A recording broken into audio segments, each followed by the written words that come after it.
So August is just around the corner, and I know a lot of people are just starting college. So I thought, why not make a video about moving in? So let's get straight into it.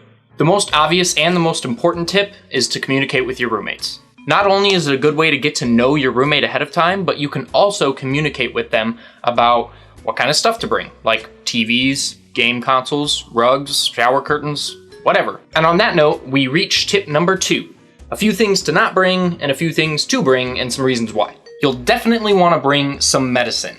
Let me tell you, there was one time where I got sick about in the middle of winter. Not only did I have to walk, not very far, but I still had to walk to a Walgreens nearby, buy the medicine and get back, but it was just annoying and it was also cold and wet outside and I was sick. It's just not a great thing, so it's really good to either bring medicine with you or go to the nearest place to get medicine the moment you move in. Why buy Christmas lights when Christmas comes along when you could just bring some from your house that you probably aren't going to use anyway to your dorm? Christmas lights make any room look at least a little bit better. And now we're going to quickly go through some things not to bring.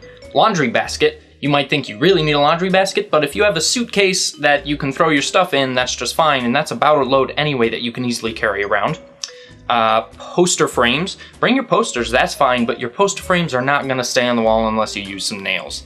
That tack stuff that goes on the wall never did me any good. You also really don't need to bring extra chairs. There's probably gonna be some cruddy chairs there for your desks that everyone can move from room to room if you need a lot of people in a room for any reason. And if you want, you can maybe bring an office chair that's nicer, but extra chairs are not needed. And last, I brought a lot of desk toys, the ones that are up there, and a lot of books that I thought make my desk look better, but honestly, no one was ever in my room and no one would care, and it was just an extra an extra box to bring. Moving on to tip number 3. There are probably a lot of items that you're not going to use on a daily basis, but you might use every now and then, thus make a survival box. Okay, so now we're going to dig into the move-in process itself. So for tip number 4, get there as early as possible. Seriously.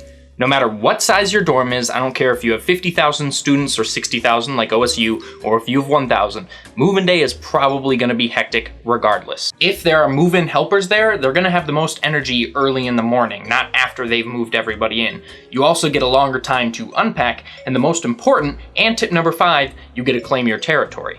You'll be spending a lot of time the next 8 months at your desk, your bed, and looking through your dresser, so you better pick the right ones. There are a few factors that you want to look at. Don't pick the top bunk. It's strenuous to get up and down all the time, and at least initially, you're not used to the ceiling being this high, so you might hit your head a lot. Both your bed and your desk should have convenient power outlet locations, because stringing outlets and long extension cords that you didn't want to bring anyway is just a hassle. The last thing you want to look for is you do not want your desk or your closet to be located right next to the door, especially if the door opens and blocks your closet or desk. Well, thanks for watching, everyone. If you have your own move-in tips, or if you want to add on to mine, you can leave that in the comments down below.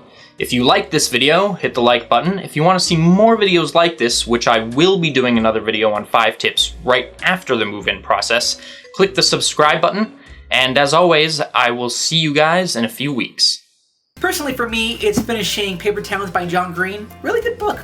I gave you all some insight into life being a twin. And lastly, Adrian and I had our first Twin Talks episode.